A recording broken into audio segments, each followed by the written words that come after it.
Gihangyo ang tanan sa pagpanglingkod. Sa makapamayong buntag sa tanan. Karon ang katapusan nga Domingo sa Adbyento o atong gidagkutan karon nga Domingo ang kandila sa gugma.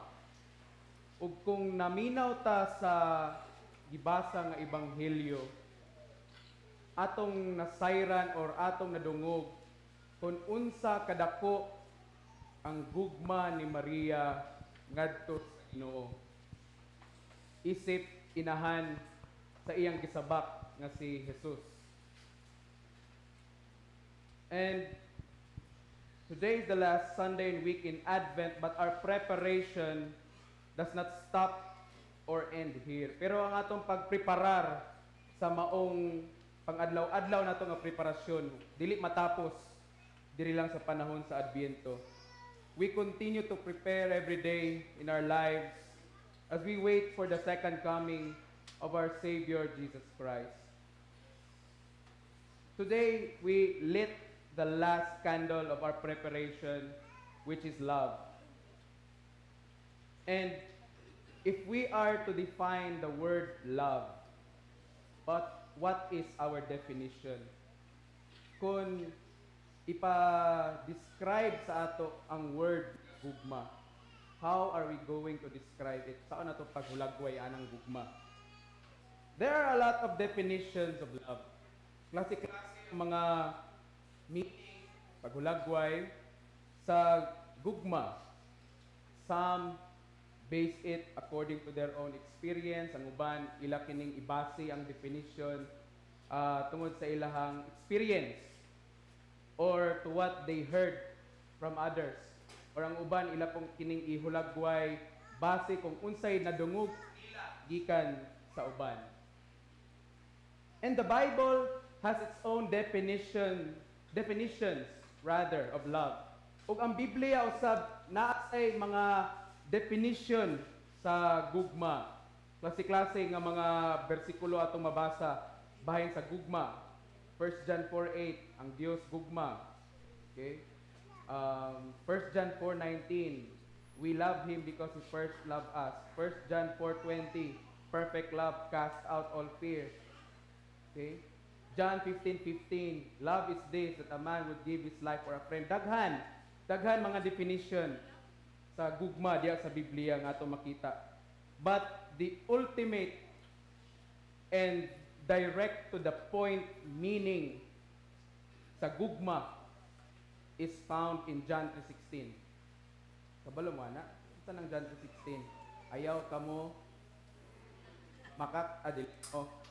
John 3:16. For God so loved the world that He gave His only begotten Son, that whosoever believe in Him shall not perish, but have everlasting life. Okay? Let us take a look on or at how the Bible defines love. Tanaw na to sa Biblia. Okay? But I will not be using John 3:16. But kung namoy mga Biblia diya, turn with me to 1 Corinthians chapter 13, verses 4 to 7. Unang Korinto kapitulo 13, versikulo 4 ngadto sa 7. Ang gugma mapaigubon ug maluluyon, dili kini masinahon o ting paghambog. Ang gugma dili mapahitason o bastos. Ang gugma dili mamugos sa kaugalingong kagustuhan. Ang gugma dili masukanon o madinumtanon. Ang gugma dili malipay sa dautan, kundili sa kamatuoran.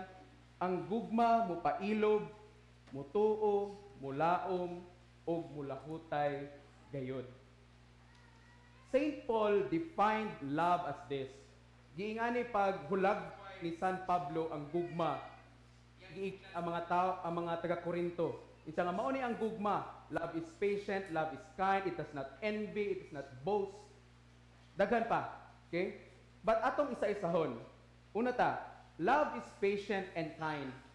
Ang gugma mapailobon o maluluyon. Loving is an unending test of patience. kining paghigugma di wala ni katapusan nga kanunay tistingan ang imong pasensya. Okay? Ang nature gid sa tao, dali ra gid ta sumhan, dali ra gid ta mapura. Mauna nga kanunay diya sulayan ang atong pasensya kung asa gid kutob. To have great patience, you need to have deep understanding and humility. Aron makabaton ta og lalom nga pagpasensya o taas nga pasensya, kinahanglan nga makabaton ta og lalom nga pagpuna og pagubos. In short, kinahanglan mature ta aning bahina. Amen ba tana? Kay sa akong gingon pa, ang atong design sa tao dali ra gid masumhan. Okay? Tanawan ninyo ang dagan sa kalibutan karon. Example, gadgets. Bag-o nga cellphone. Bag-o nga model gi-release. Butang nato December karon nga bulan, December 2021. Di ba pag January naa po'y bag-o. Upgrade anang bag-o nga gi-release sa December. Ingana ka paspas. But at the same time ingana pud kasumhanon ang tao. Kanunay gaapas. Okay? Ang pasensya kanunay nato tistingan. Love is being kind, not just to yourself, but above all, to others. Ningon po diya nga love is kind, ang gugma maluluyon. Dili lang maluluyon sa atong kaugalingon, but labaw sa tanan, kinahanglan nga kabalo ta maluoy sa uban. Pagbati ka ni tangingana, but pasabot, nahigugma gid ta. Amen ba tana? Kabalo ta mo bati og kaluoy, especially sa nagkinahanglan sa wala diha. But pasabot, tao giday ka, dili ka robot. Reach out to others. Kinahanglan nga mo reach out ta sa uban. Tabang ka. Ikaduha, love is not envious or boastful or arrogant or rude. Ang gugma dili masinahon o ting panghambog. Ang gugma dili maptason o bastos. Halaka. Ang atong gibasa nga 10 Commandments kaganina, ang ikanapulo nga sugo nag-ingon nga ayaw, kaibog, sa butang, sa laing panimalay. Ngasahay mo ra ba ni atong sakit? Mga suyaon ra mabutta. Kung unsay naa sa atong isig kataw, kinahanglan napoy ato. Ug ato ginang dawaton ng kamatuoran. Ngayon na gid sayang atong attitude. Nga dali ra kay ta maibog kung unsay naa sa uban. Ug gusto po nato nga naa pud ato aron dili ta maulahi. Being envious is not a way to show that you're loving. It is a sin. Sala na. Kung tun-an pag nato paglalom ang Biblia, naay gitawag nga 7 deadly sins. Pito ka sala. O usaa na envy, kaibog. Okay? And ningon po diya nga love is not boastful. Ang gugma dili hambugiro or ting panghambog. Too much confidence on yourself is also not love. Kanang sobraan ra pud ka hambugiro sa imong kaugalingon, dili po na gugma. Okay? And love is all about humility. Ang gugma is about pagpaubos. The more you are humble, the more you are likely living in love and are in love. The more ka nga mapaobsanon, the more nimo ipakita nga nagpuyo ka diya sa gugma o ikaw nahigugma. Okay? Nga bang tumat sa kay ta ka proud sa atong mga abilidad? Way magbuot na ako, kay gwapo kay ko. Bright kay ko. Master ko ana. Pero sa may gingon sa Biblia bahin anang pagkahambugiro. Si Pablo mismo nag-ingon, wala ko'y laing ikapasigarbo kundili ang buhat lamang sa Dios sa akong kinabuhi. Maura na angay nato hinambog. Amen ba tana? Kung unsay nahimo sa Ginoo sa atong kinabuhi, kana pwede nato na ipanghinambog. Pero kanang maingon ka nga kanang nahimo man to nako kay bright man gud kay ko. Kanang maayo man gud ko. Graduhan man gud ko, naka-graduate man ko ani ana doctorate, masteral sa pana diha. No. Wala kay lain ka panghinambog. And love is not rude. Ang gugma dili bastos. Okay? Love is not rude. Muna, kita nga mga lalaki, sometimes we are guilty on this. Either intentional or unintentional. Tuyoon o dili tuyoon. Okay? Basic ka example. Unya, pag humana tog misa, mga unta, mamahaw ta. Ladies first. So, sayang, mga lalaki mo yung mag-una-una na. Kita nga na babae nga naulahi og linya, wala lang po sa ila. Kasi tungod kay sila nakaunag linya. Asa naman atong pagka-gentleman diya? Gentle dog naman.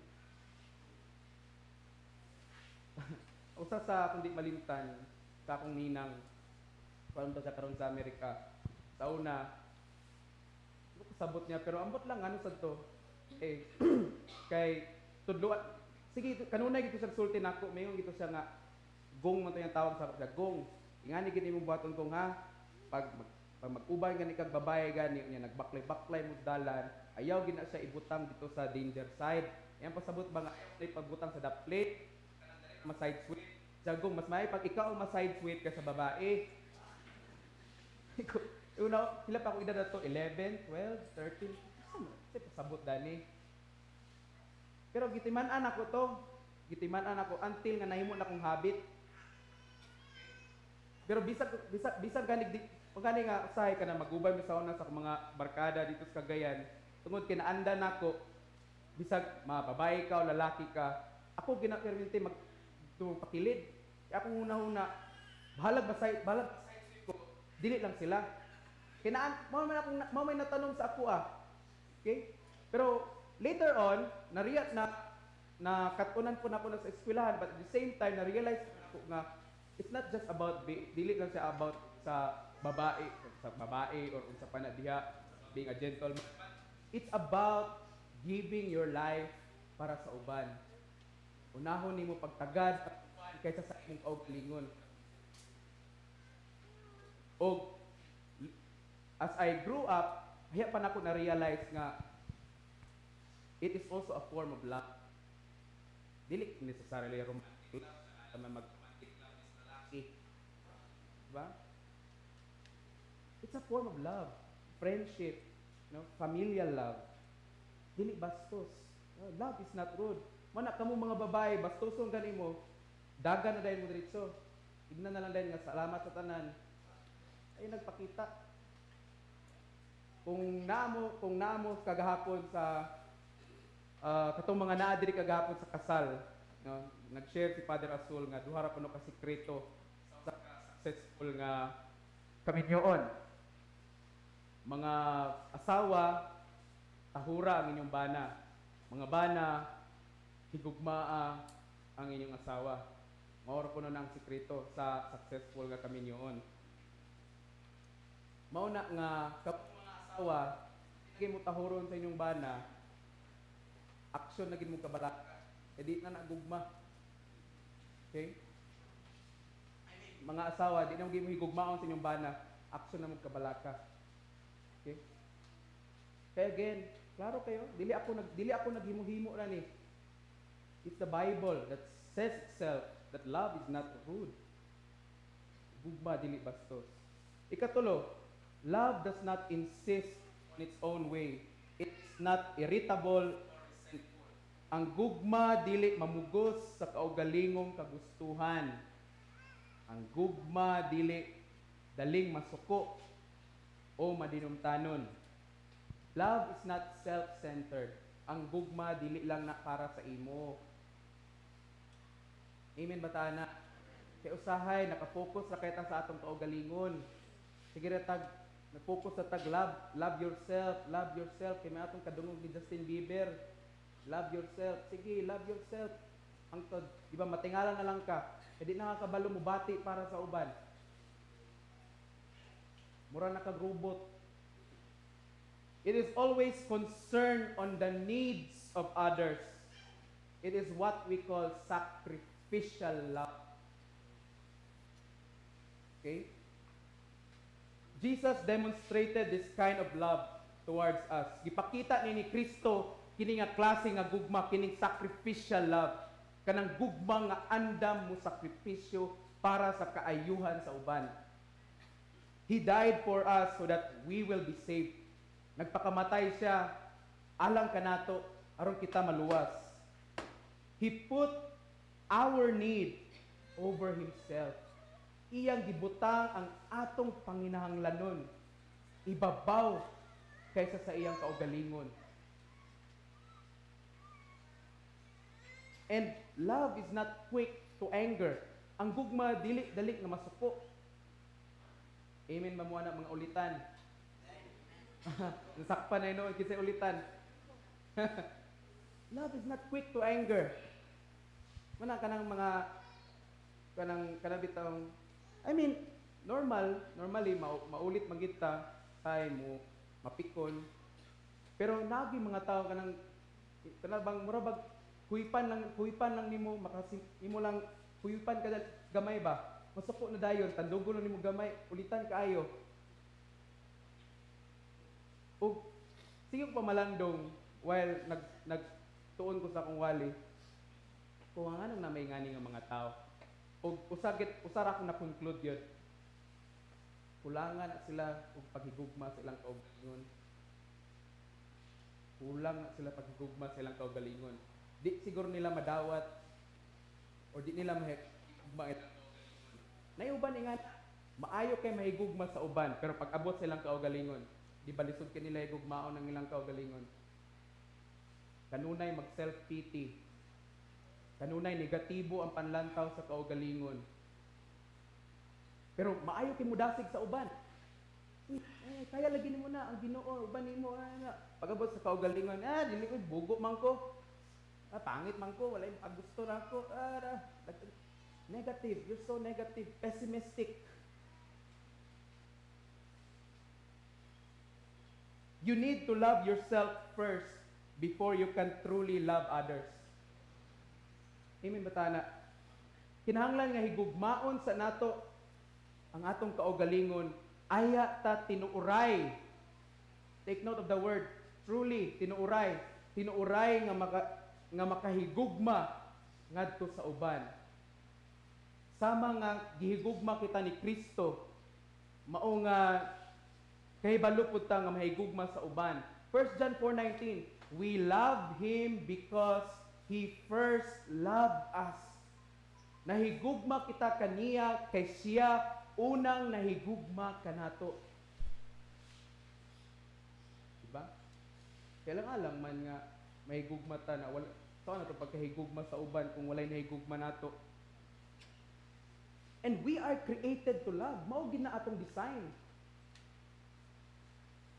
Sa sinugdanan pa lang paghimo sa Ginoo sa kalibutan, gihimo niya ang mga langgam, mga isda, mga kahoy, tanan, ang lalaki o ang babae. Pero before pa niabot ang babae, ningon ang Ginoo nga dili ang ngayan ang tao nga mag-inusara. Hatagan ko siya og magtatabang. It is not good for man to be alone. And I will give him a helper that is suitable for him. Mao na nga sa sinugdanan pa lang sa karaan pang panahon, sa panahon pa ni Adan ug ni Eva, gidesign na kita sa Ginoo nga di kita mag-inusara. O gidesign kita nga mahigugma kita. Mao to nga pagkakita ni Adan kang Eva, kay grabe man ginyang pares-pares siguro. Giana siguro na yung kamot dito sa kamot sa tiger. At di man gid ni maong. Di sila parehag daggoy pod. Ambot yun sa kato niya kay ngita magisag pares, kaya mo tong gipatawag tanan mga animals, kaya mo tong gipanganlan. Ambot yun sa to niya sa matay di magid kaning halas di magid para sa ako. kining baboy dili ko ni para sa ako. Pero pagkakita niya kang iba, unsa ingon niya? Kini maun ni jackpot. Ano si Adan? Ingon si Adan, kini bukog sa akong bukog ug unod sa akong unod. Flesh of my flesh and bone of my bones. Siguro kung napa siguro yung CCTV ato sa Garden of Eden, no? Dakuha siguro yung ngisi ni Adan, no? Grabe yung partner-partner ba? Yung kaugalingon dito sa mga animals. Grabe. In love din sa dayon. Mahigugma din sa kang iba. Kaya mao man na yung design na mahigugma gid siya. Ug ang gugma, dili na magdumot. O nang ayaw gid pag-ingon nga, oh, love man ako siya. Ako naman siyang gipasaylo, dugay ra. Pero madunggan lang nimo yang ngalan, ag aburido na po di mo utok. Ag kundinar na po di mo kalag. Wala ka nang gugma. Napakas kasuko. Okay? Ikaapat, love does not rejoice in wrongdoing, but rejoices in the truth. Ang gugma dili malipay sa dautan, kundili sa kamatuuran. In Proverbs chapter 27 verse 5, it says, an open rebuke is better than hidden love. Kung sa Bisaya pa, maayo nga badlungon mo ang usa ka tawo kaysa pasagdan mo siya ug wala kay pagtagad kaniya. Mas maayo pang masuko siya nimo kay imo siyang gibadlong kaysa nagngisi-ngisi kaniya pero kabalo ka nga sayop ang iyang gihimo. Ug ang ending ikaw ra gyapon ang nakonsensya. To love is to never accept and tolerate the wrong of others. Mo nay gugma. Ayaw ikong kabalo ka nga nasayop ang imong isig ka tawo ug kabalo ka kinahanglan nimo sa badlongon i-correct. Badlunga, i-correct, i-disiplina. Ayaw i-tolerate. Kaya kung i-tolerate nimo, dili kay love man gud kay nako gud siya good, di na ko kaya. Bisud. Di man na Di man na maong giingon sa Biblia. Matay, di gid promise pa, maunsa ng tawhana, di gid na makaluwas na imong pakyut-kyut nimo. Instead, you correct and discipline them because you only want what is good and best for them. Amen ba ta, anak? Imo silang i-correct, imo silang disiplinahon, imo silang badlungon, tungod kay gusto nimo kung unsay makaayo para nila. Ug kana ang klase nga gugma pakita na sa atong mga ginikanan sa ato For correction and discipline is a form of love. Mao na kita nga mga anak, especially kani mga bata-bata pa, badlungon kanimo sa inyong ginikanan, ay mong kasuko. Kita man tanan guilty man tanana, kanangagi man tanana. Pero kung atong pamalandungan, kana ilang mga pagbadlong, kanang gipagbunalan ta sa uway, sa mga siligbikog, sa kahoy, sa bakos, kanang gipaluhod ka sa asin, patuluan mo kamot sa kandila. Later on, inigdako nimo, imo ra nang ma-appreciate. Na kung wala kag ingana sa barumbado siguro karon pagkaanak. Mo na nga we should be thankful ni anak nga mga klase nga pagdisiplina, pagkorek. Pero mga ginikanan ayaw sa palabi ipod.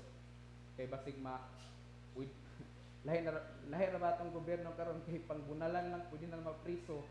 Although sukwahit tagamayan na nga kuan pero lang ipasabot sa mga anak nganong inyo silang gingana. Okay? O ikalima ang katapusan. Love bears all things, believes all things, hopes all things, endures all things. Ang gugma, mupailog, mutuo, mulaom, og mulahutay gayon. Love does not give up easily. Ang tinuoray nga gugma, dili na basta-basta nga mo give up. Gamay lang nga pagsulay, give up dayon. gamay lang nga uno sa kinabuhi, undang nga dayon. It always perseveres until the end, no matter how difficult the situation. Okay? Mula hutay gina. Without trust, hope, and endurance in love, it will never last. Kung wala kay pagsalig, paglaom, o paglahutay diya sa gugma, dili gina mo dugay. And if we really want a long and lasting love, we should believe, hope, and endure. Tagaalang mo na ko gamay nga trivia. Kining Advent wreath, actually base ni dali, nakabase ni siya diri nga bersikulo. Kay sa verse 14, niining atong gibasa nga 1 Corinthians chapter 13. Niingon si Pablo, og kining tulo ang magpabilin, faith, hope, and love.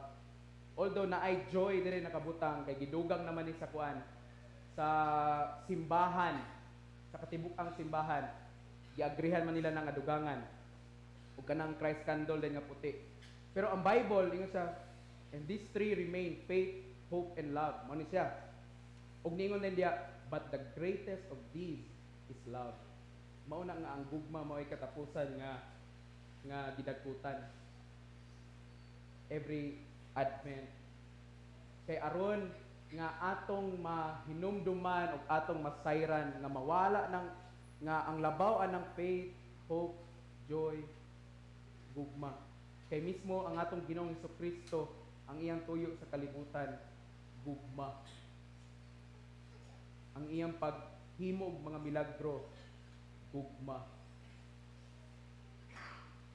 And sa atong tema nga buhing galamiton alang sa iyang himaya og dungog, dili kita mahimong mga vessels, mga buhing galamiton diha sa gingarian sa Ginoo kung wala tan higugma sa Ginoo. Amen ba mo ana? And I believe nga kamo nga niya diri karon, wala mo ni anhi aron sa pamahaw. Sakto ba ko dili? dili ko sure, Father. Pero I still believe nga nianhi mo diri tungod kay nahigugma mo sa Ginoo. Amen ba ta na? Amen. Kana, kay aron pakanon niya. Di ba? We dedicate our lives, we give our lives para sa Ginoo. Kita nga mga ministers, atong bihatag ang atong mga talento, ang atong panahon, bisag walay bayad sa akong giingon kaganina sa atong devotional, bisag walay monetary nga value or exchange, pero I'm sure ang atong mga bahandi dito sa langit nag-awas-awas na kung padayon ta nga mga lagad sa Ginoo, kung padayon nato nga ipagamit ang atong kaugalingon alang sa kahimayaan sa Ginoo. O nga naman nga ato nang gibuhat. And I hope and pray nga tungod sa gugma para sa Ginoo. Ug dili tungod kay bitbit ka sa imong ginikanan diri or kanang dalahig lang ka o tungod kay giignan ka. Kung dili nga as you go along the way, maybe pagsugod nimo sa ministry, wala pa kaanang mga panghuna-huna, pero as you go along, as you went along, na-realize nimo nga, uy, para man din is Ginoo. Dili man ni para sa akong amigo, dili man para sa akong mga igsoon o ginikanan, but para din sa Ginoo. And in conclusion, Mary is one of the perfect examples of love. Si Bering Maria ang usa sa mga maayo nga ehemplo diya sa gugma. To be precise, she was the mother of love, Jesus. Siya ang inahan sa gugma. Kaya again, 1 John 4:8, God is love. Ang Diyos gugma. So na mo yung memory verse ha, mubo ra kay da. 1 John 4:8, God is love. Ignay mong tapad nga nahigugma ko nimo. Ang uban o di gid mo lingi labi naglalaki ang tapad, nalalaki pud siya. Murag naglain, murag father, murag Paglingi lang tapad lalaki, father, nahigugma ko nimo. Murag naglibog ko yung dagway, murag magkabuhion o murag kalakawon na. Ang uban pod wala pud kuan pod. Ingana na gid kabatik dagdaggoy na yung tapa day. Maghinigugmaay ta. Amen ba ta ana? Maghinigugmaay ta. Kaya say ang atong definition sa love nakabase ra gid sa kanang gugma-gugma sa maguya-kuya, mag-asawa, mao ra gid na atong definition sa love. Pero wata kabalo kanang atong pagkakauban nila sa simbahan. Kita mga igsoon man ta diya sa pagtuo, maghinigugmaay ta. Bisan asa ta mag-abot, magkita, maghinigugmaay ta. Okay? Na ay mga diri na guban mga batan-on sukad pa sa gamay hangtod pagdako nila nahimo na gid silang solid nga mga barkada tungod gyapon sa simbahan kay naghinigugmaay. Okay? Kita nga mga pamilya diri sa simbahan maghinigugmaay ta. And the greatest love of all is not learning to love yourself. Diba? Matod pa ni Whitney Houston nga ay sa tuyang sana yung kanta kanang greatest love of all lagi. Kanang learning to love yourself is the greatest love of all. Di ko tuwa na. Sumpaki gid ba? The greatest love of all is not learning to love yourself, but it is giving yourself for the sake of others, even if it means nothing will be left of you. Ang greatest love of all, dili ang paghigugma sa imong kaugalingon, kundi ang paghatag sa imong kinabuhi ngadto sa uban bisan og wala nay mabilin sa imo. Maunay pinakadako nga porma sa gugma. Father, buot nang sa Father na imong pruweba na scriptures. John chapter 15 verse 15. Juan 15:15. Greater love is this, that a man would give his life for his friend. Sa mga gipakita ni Jesus, kita di mo ta angayan pakamatyan gyud sa Ginoo. Kumbot hunaw-naon pwede gid mo balibad si Jesus. Sabi ko kung naog ko diya kalibutan. Pero tungod sa iyang gugma, again John 3:16, for God so loved the world that He gave His only Son. Tungod kay ang Dios nahigugma kanatong tanan, walay exempted, kitang tanan. Wala man ingon diya nga ang Dios nahigugma sa Manila lang, wala. For God so loved the world. Wala ingon for God so loved USA. The world, kitang tanan. Na tao, wala pa na tao, gihigugma na ka sa Ginoo. Makasasala o dili, gihigugma ka sa Ginoo. Nag-serve sa Ginoo o wala, gihigugma ka sa Ginoo. Amen ba taana?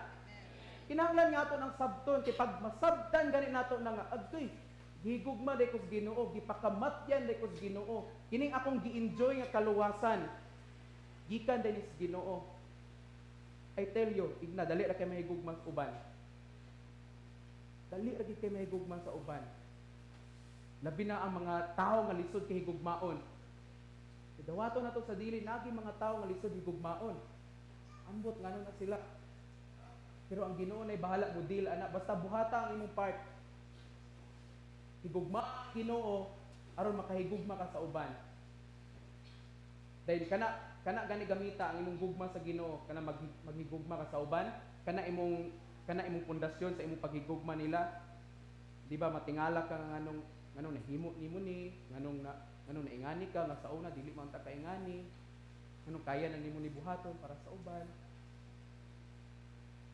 Di ka sabta nimo nga ang gugma gihatag sa Ginoo sa atong tanan, dili basta-basta. And naot nga sa atong pagpangandam, padayon nga pagpangandam niini nga panahon sa Adbyento. Karong Biyernes, Christmas Eve na, karong Sabado, Pasko na gyud. Nga atong dawaton si Kristo ug sa iyang ikaduhang pagbalik nga puno sa paglaom, pagtuo, kalipay ug labaw sa tanan, gugma. Try again, God is love. God is love. Ang Dios gugma. Ang gugma Dios. Sa kung saan mo bali-bali, na siya. God is love. Hinaot nga kana nga mensahe mudulot kana sa tagsa ka kasing-kasing aron atong masabtan pagyud kung unsa kini nga klase nga gugma nga ipakita sa Ginoo kanatong tanan. Amen ba ta na? Lihog manindog.